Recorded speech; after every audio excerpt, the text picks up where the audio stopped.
Thank you, Mr. Chairman. Mr. Gifford, there's a Mildred Schmidt in every community of West Virginia. And I'm just curious, if West Virginia does indeed have to reduce its emissions, CO2 emissions by 37%, is Mildred Schmidt going to have to pay more for her electricity? Without a doubt, right? Okay. And that's the feature of this rule to the proponents is it induces you to close down your coal-fired power plants. Thank you. Ms. Wood, 111B is based on the use of carbon capture and storage. I just had the opportunity to visit China and India to inspect their carbon capture facilities. And the officials there have already determined that CCS is not commercially viable, and they're not going to implement it on their people, recognizing the cost that they would be burdened with. And there are none in America operating commercially. Is that correct? Yeah, that is correct. Right now, there are none. So 111B is a predicate for 111D. Is that not correct? Yes, it is.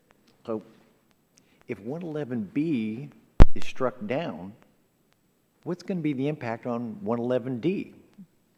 You can't have a 111D existing source rule without first having or simultaneously having a 111B new source rule. So if the new source rule were struck down, regardless of everything we're talking about, the legal infirmities of the 111D rule, it would not have its legal foundation and could not exist. I just find this incredible when the major producers, major uses of coal are saying it's just not commercially viable.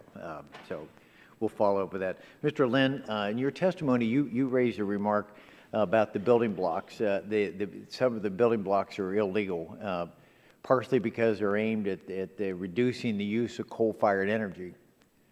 Could you elaborate a little bit on that? Of course.